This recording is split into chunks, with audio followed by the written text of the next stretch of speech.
Well, today I'm very pleased to have Lynn Emanuel, who has come to us from Pittsburgh. She's an associate professor of English at the university there. And she's the author of 2 major books and some others as well, Hotel Fiesta, and most recently, The Dig, which was a winner of the National Poetry Series. And we will have copies for sale at the end of the reading. And one of the things that's interesting about this book, which sounds kind of funny to say, but not all books of poetry seem like books of poetry as opposed to collections of poems. And this is a book of poetry that is truly a book, a story of a life, if you will. And she has said that in her readings, she likes to follow the format of this book and make the reading also to be of a piece, which again is unlike many poets for whom poetry readings is a collection of rather discrete and sometimes not terribly connected poems. So given that, and the fact that I've enjoyed reading this book very much, I'm looking forward to this afternoon's reading quite a bit, and I'm pleased to be able to present to you Lynn Emanuel.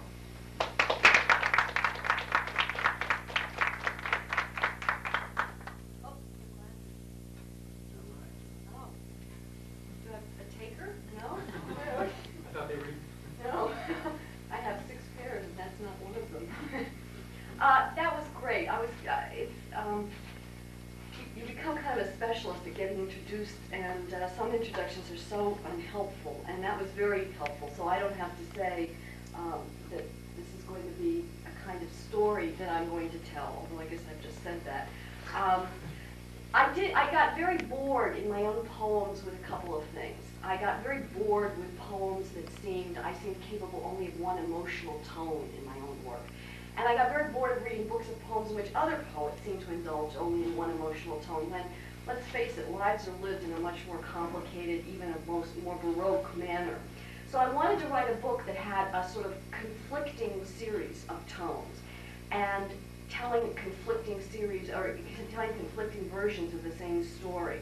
I found that it's a little intimidating if I just launch into all of these voices right away.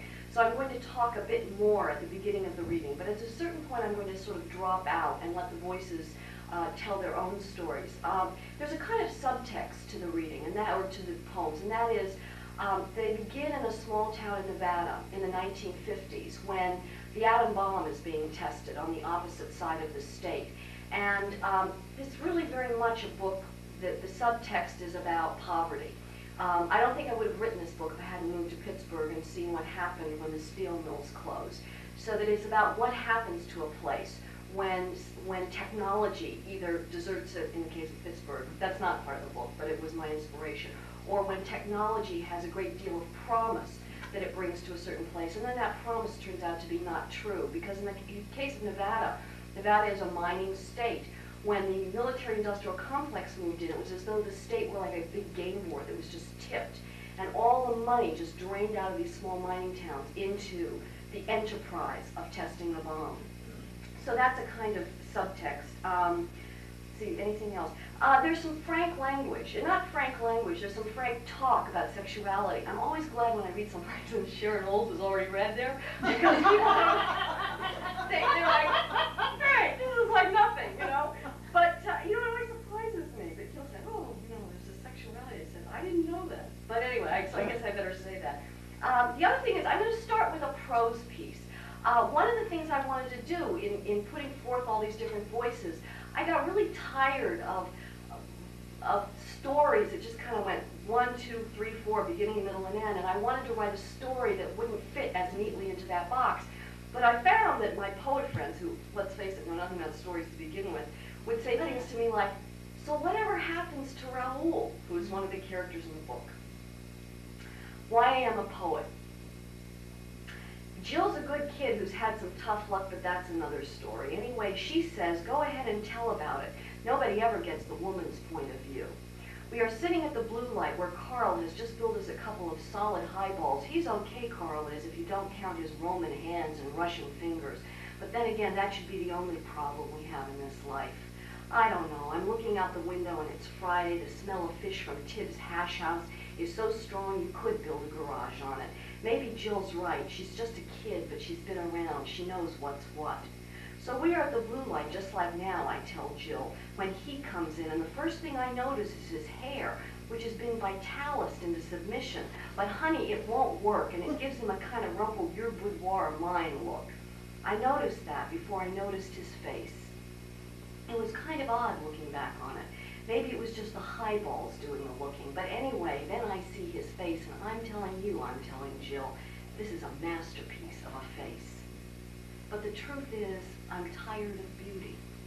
I know, given all that happened, this must sound kind of funny, but it made me tired just to look at him. That's how beautiful he was and how much he spelled, Trouble. So I threw him back. I mean, I didn't say it, I say to Jill with my mouth, but I said it with my eyes and my shoulders, I said it with my heart. I said, honey, I am throwing you back. And looking back, that was the worst. I mean, the worst thing, bar none, that I could have done, because it drew him like shit draws flies. I mean, he didn't say it. He didn't walk over and say, hello, girls, hey, you with the dark hair, your difference draws me like shit draws flies, but he said it with his eyes, and then he smiled. And that smile was a gas station on a dark night, and as wearying as all the rest of it. I am many things, but dumb isn't one of them. And here's where I say to Jill, I just can't go on. I mean, how we get from the smile into the room, how it all happens and what all happens just bores me. I am a kind of conceptual storyteller. In fact, I'm kind of a conceptual liver. I prefer the cookbook to the actual meal. Feeling bores me. That's why I write poetry. You just give the instructions and say, reader, you go on from here. And what I like about poetry is its readers, because those are giving people. I mean, those are people you can trust to get the job done. They pull their own weight. If I had to have someone at my back in a dark alley, I'd want it to be a poetry reader. They're not like some people who maybe do it right if you say, put this foot down and now put that one in front of the other one, button your coat, wipe your nose. So I really do it for readers who work hard and I feel deserve something better than they're used to getting. I do it for the working stiff. And I write the kinds of things I like to read. I write for people like myself who are just tired of the trickle-down theory, where somebody spends ages and pages on some fat book where everything, including the draperies, which happen to be burnt orange, are described, and further, and I mean further, are some goddamn metaphor for something. And this whole boggy waste trickles down to the reader in the form of a little burp of feeling. God, I hate prose. I think the average reader likes ideas. A sentence, unlike a line, is not a station on the cross. I said this to Mark Strand. I said I could not stand to write prose. I said I could not stand to have to write things like the draperies were burnt orange and the carpet was brown. And he said you could do it if that's all you did, if that was the beginning and the end of your novel. So please don't ask me for the little trail of breadcrumbs to get from the smile to the bedroom and from the bedroom to the death at the end. Although you can ask me a lot about death. That's all I like, the very beginning and the very end. I haven't got the stomach for the rest of it. I don't think many people do, but like me, they're either too afraid or too polite to say so. That's why the movies are such a disaster. There's a form of popular culture that doesn't have a clue. Movies should be 5 minutes long. You should go in, see a couple of shots, maybe a room with orange draperies and a rug. A voiceover would say, I'm having a hard time getting Raoul, the protagonist, from the hotel room into the elevator, and bang, that's the end. The lights come on, everybody walks out full of sympathy because this is a shared experience. Everybody in that theater knows how hard it is to get Raoul from the hotel room into the elevator. Everyone, thank you, everyone has had to do boring, dogged work. Everyone has lived a life that seems to inflict upon every momentary vividness the smears and fingerings and pawings of plot and feeling. Everyone has lived under this oppression. In other words, everyone has had to eat shit day after day. The endless meals they didn't want. Those dark, half-gelatinous lakes of gravy that lay on the plate like an ugly rug. And that wrinkled clump of reddish-orange roast beef that looks like it was dropped onto your plate from a great height. God, what a horror, getting Raoul into the elevator. That's why I like poetry. Honey, you could starve to death on what you get from poetry.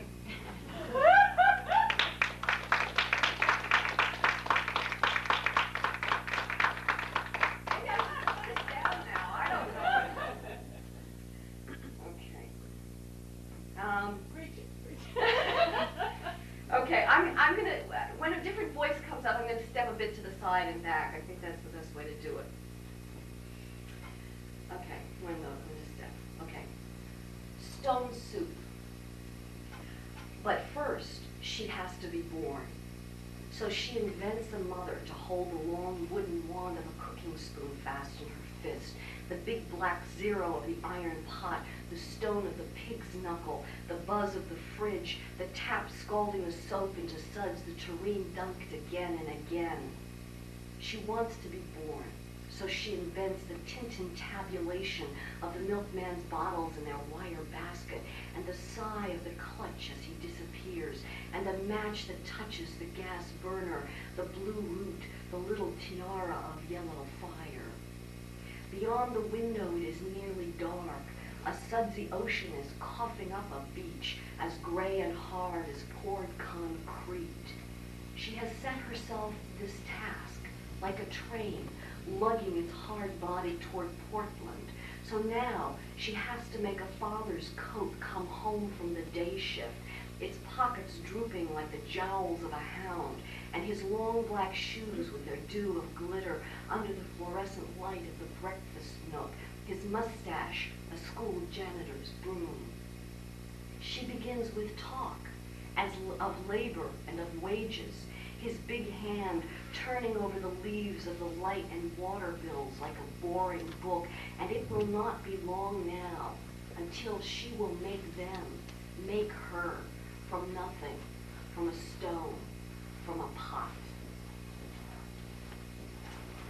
The beginning, Ely, Nevada. The planet Krypton. Outside the window, the McGill smelter sent a red dust down on the smoking yards of copper on the railroad tracks' freight ends disappearing into the congestion of the afternoon. Ely lay dull and scuffed, a miner's boot toe, worn away, dim, while my mother knelt before the Philco to coax the detonation from the static. From the Las Vegas Tonopah artillery and gunnery range, the sound of the atom bomb came biting like a swarm of bees, and we sat in the hot Nevada dark, delighted when the switch was tripped and the bomb hoisted up its silky, hooded, glittering, uncoiling length. It hissed and spit. It sizzled like a poker in a toddy. The bomb was no mind and all body. It sent a fire of static down our spines, and in the dark it glowed like the coils of an electric stove and stripped every leaf from every branch until a willow by a creek was a bouquet of switches, resinous, naked, flexible, and fine. Bathed in the light of K-Down Las Vegas, my crouched mother looked radioactive, swampy, glaucous, like something from planet Krypton. In the suave and brilliant wattage of the bomb, we were not poor. In the atom's fizz and pop, we heard possibilities uncorked. Taffeta wraps whispered on Davenports. A new planet bloomed above us, and in its light even the stumps of cut pine gleamed like dinner plates. The world was beginning all over again, fresh and hot, and we could have anything we wanted. Okay, I'm going to interrupt myself for just a minute to give you, I hate to do this, but to give you the real autobiography behind this next poem. This is my homage to Jane Mansfield, and it was also my confusion about seeing images like that growing up during a time when the bomb was, like on the news. It's called Blonde Bombshell. Love is boring. and passé. All that old baggage, the bloody bric-a-brac of it, the bad, the gothic, retrograde, obscurantist hum and drum of it needs to be swept away. So, night after night, we sit in the dark of the Roxy, beside grandmothers with their shanks tied up in the tourniquets of rolled stockings, and we open ourselves like earth to rain to the blue fire of the movie screen, where love surrenders suddenly to gangsters and to their cuties. There, in the narrow, mote-filled finger of light, is a blonde, so blinding, she is a blizzard, a huge spook, and lights up like the sun the audience in its galoshes. She bulges like a deuce coupe. When we see her, we say goodbye to Kansas. She is everything spare, cool, and clean. She is a gas station on a dark night, and the cold, dependable light of rage coming in on schedule like a bus.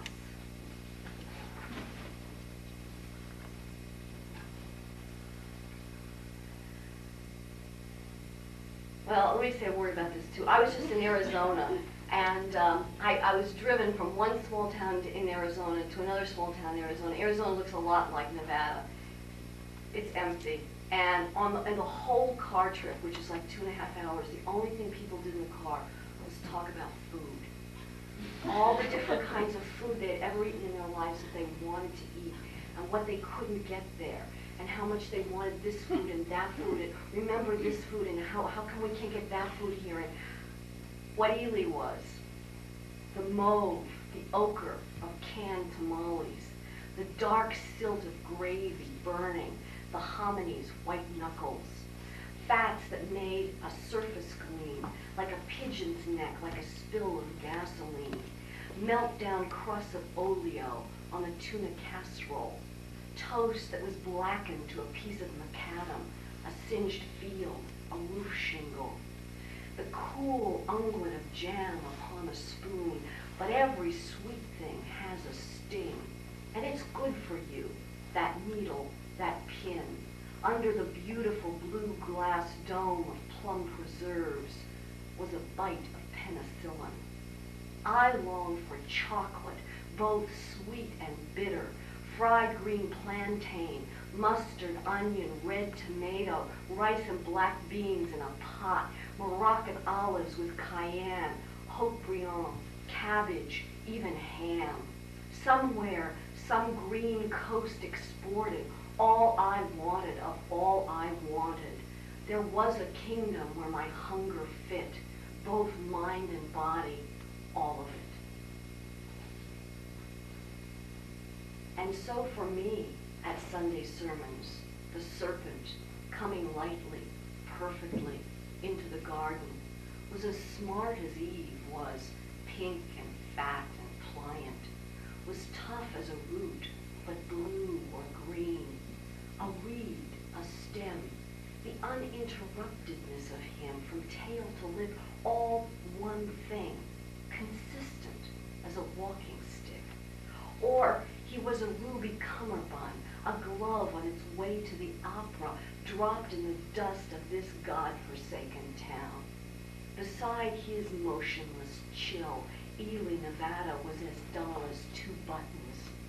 He was the green light, the go ahead. He was the spark, the road, the ticket out. Poverty is your treasure. Do not exchange it for an easy life. Zen proverb. Beginning again. This is the truth. Now, this is the truth of that particular fiction, Sweet Angel. I mean, she hopes you don't buy all that sweet domesticity, all that tenderness, all that yielding. For instance, here's a fact. She remembers her father only vaguely, the glittering wreckage of his black hair rinsed in oils, the sap of melting pomade that leaked from his sideburns, which he dabbed with a hanky.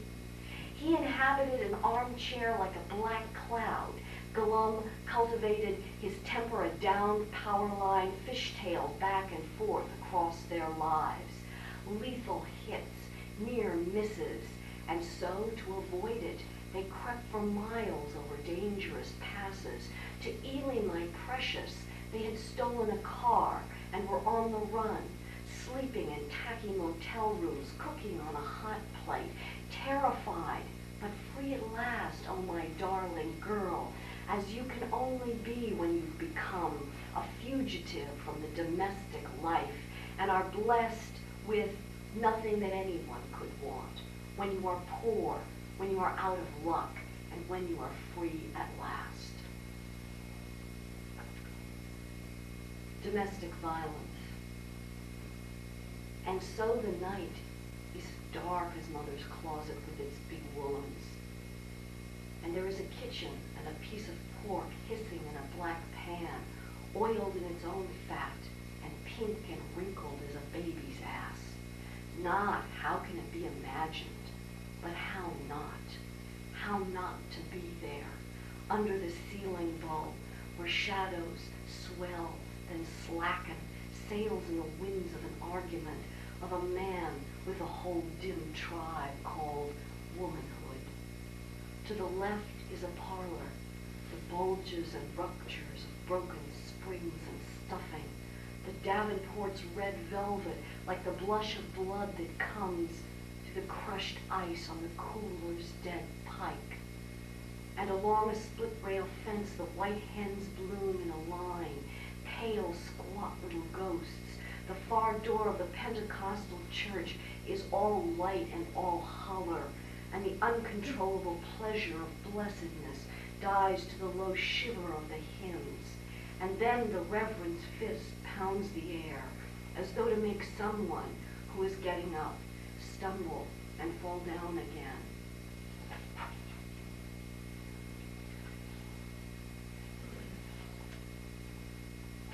The technology of love. I loved the women of Ely, Nevada, who drank and wept and waited out their pasts among the lint and pins of Roman Catholic self-denial. Tonight I have come home to watch the girls of those girls climb the steps of St. Agnes, while I sit studying the forest of their lit candles in the open door until the train comes past, black as a seizure, right on schedule. As a child, I sweated out the evening watching the windows burn in the houses of prostitution that opened when the whole town slept, even the tiers of saucers at the Beaufort cafeteria, even the blues in Ruby's black Victrola. No matter what I remember that when she walked down the street, all the men blew still as flags on a still day. And my great Aunt Ada telling her, "I told you so," about the sailor whose shadow did a Roomba on Ruby's wall and then left her in a flat blaze of remorse where she drifted for years, visiting every island in the long archipelago of lust. But I loved helping her home, dead drunk through the streets of Ely. This world is no earthly paradise, she told my grandfather, who, being my grandfather, was looking at the madam in her black capris, or studying the technology of love, pawn shop windows filled with wedding rings and guns that summer when, glum and drunk, Ruby drove her blue Impala into the cottonwood on Lagunitas. The only thing that bored her more than God was poetry. So tonight I have come home to write something plain as a woman in her grave and watch the girls come out of church, counting up their sins, their graces, safe in this last outpost of the conventional, unlike Ruby, who is a remembrance and dread that go beyond what I can bear remembering, and further, so deep she sweeps away all doctrines and boasts, that woman teasing her lures against the current, that ark in its loose gown of oared water. Many a woman has a past, but I'm told she has at least a dozen, and they all fit. Oscar Wilde. past and present. The past. Where did she come from, that dig in the ribs? And who is she to pretend she's me and take on that ditched in hopeless tone? Who is this phony yokel, this $2 bill, this pig knuckle? Honey, I tell her, listen, my name is Lynn Emanuel, someone whose whole manner says, yes, I am overeducated, but I'm recovering. I have been to Europe, and I don't even recall that stain in the road that you refer to as Ely, Nevada. Oh, please, I think, give me a break. Woman, who would believe this arms akimbo and faded calico West Coast depiction of the West? Get out of here with your fibs and your lesions, your deaf ear wired to its hearing aid, your coughs and waddles. I know stories about Gertrude Stein in silk socks, drunk on Bordeaux in a garden. What do I want to sit at your table for? To be passed the faded confetti of the succotash, the turkey trussed like a hostage? Listen, I am money in the bank, swank with it, well-informed, full of a Semitic glamour, doleful, sleek and dark, and shit, honey, how did you even get by the bouncer, editor within me, Mr. Right?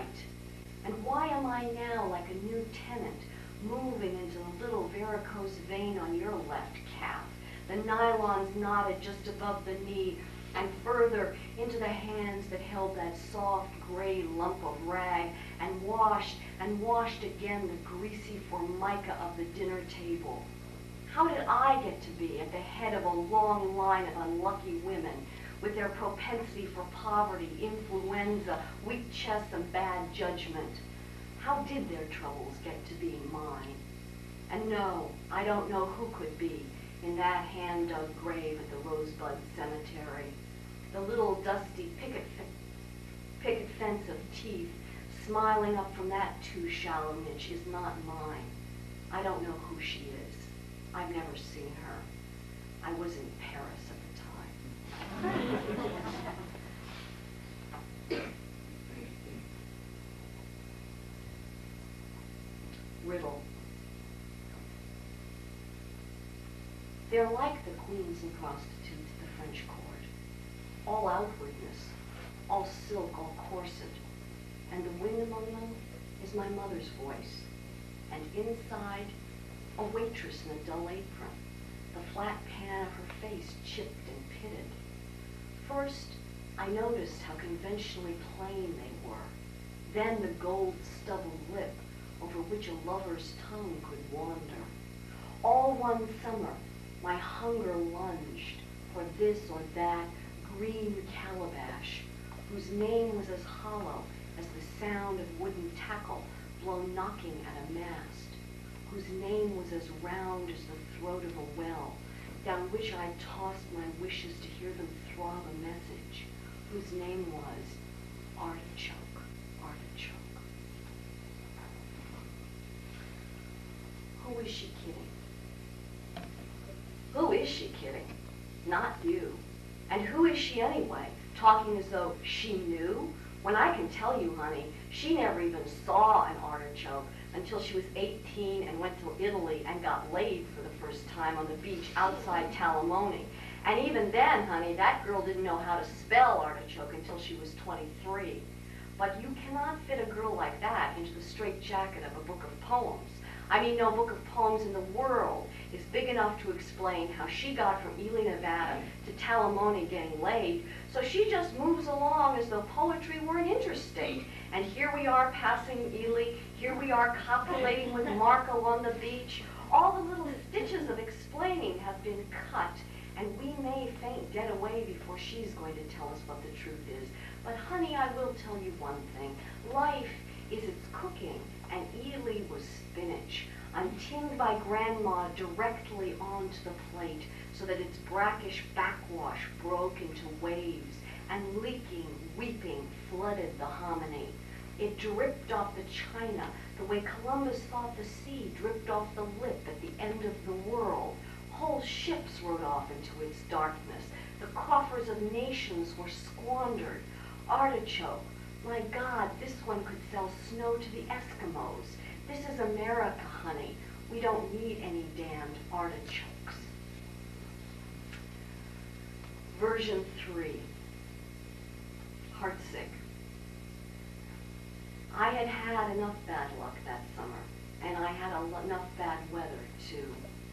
The sun lacquered the windows across the street that were shut against the heat of noon, and staring out at them from behind the dim screen of the terminal, I knew my neighbors were sweating in their dark bedrooms, foreheads leaked on by cooling compresses.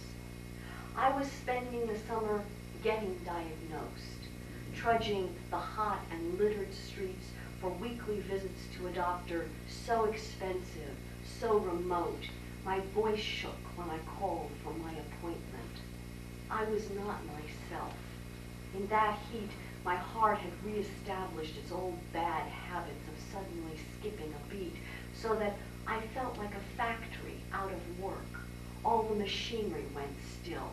The silence was deafening and quick, and dying seemed within, then out of reach. I throve on this medical melodrama. My ill health sustained me over the bad places until the police called at 7 a.m. to tell me Raul Flores had been picked up for vagrancy on a traffic island on Lake Street, and not awake I said, "Oh, I'm sorry, I don't know any Raul." And then there was a blank place, the sound of a precinct, not sound really, but just sound what Xerox is to print, and then a voice, his, but so condensed, so tiny, so light, like an insect, like the ghost of a ghost. "Lynn, I need a place to spend the night," it said. I was not impressed. I did not want to be disturbed by reverie or guilt, but all right, yes, I said, take a taxi. I'll pay when you get here. And I did, because when the door of the taxi opened and he ducked out into the sun, sorrow and love kicked me so hard in the chest my heart just stopped. It seemed to say, "I cannot bear it. You go on without me." And I did. I walked down the walk and stood while he handed my money to the driver, and everything began to take on preternatural detail. I noticed the shoulder of his leather jacket, scratched and scuffed, and my heart rose up out of its stutter, out of its limp, when the next beat seemed to drip from it, achingly, infinitely slowly, and never arrived. And that dark barn behind the blue light opened its doors to me again, and I let myself be backed against the dirty bale, warm against my butt, as this boy, part gall, part oil, ran his hand below my bony brassiere and whispered, "Is this the Maginot Line?" while I grew just idiotic with anxiety and lust.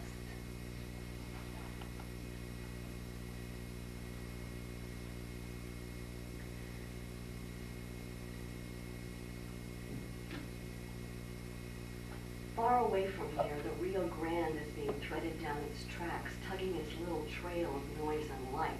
The tracks are a scar. They're like a leveled stair, because here there's no up and there's no down. There's only near and far and even farther. The sun leaks across the horizon at dawn and is sponged up at dusk by distance.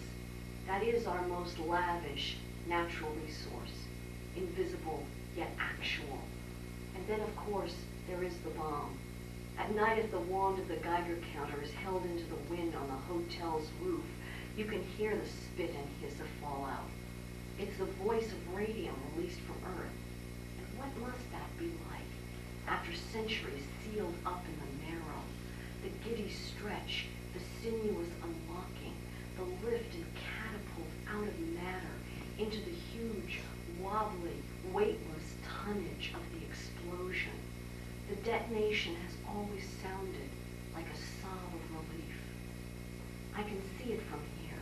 It looks like a baby's rattle, the glittering bulb of that blast. And now you see me. I'm sitting typing by the window.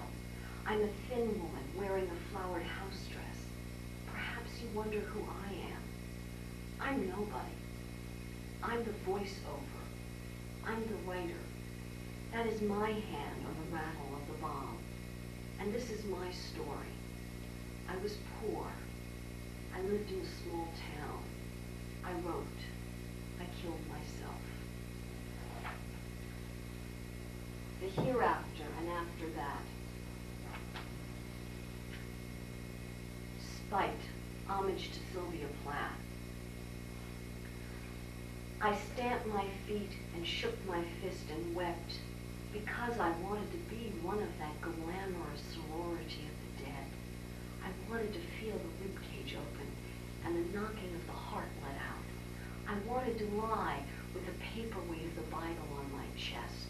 I wanted the return, the rebirth, to be the root you fell over, the curb of earth that made you stumble.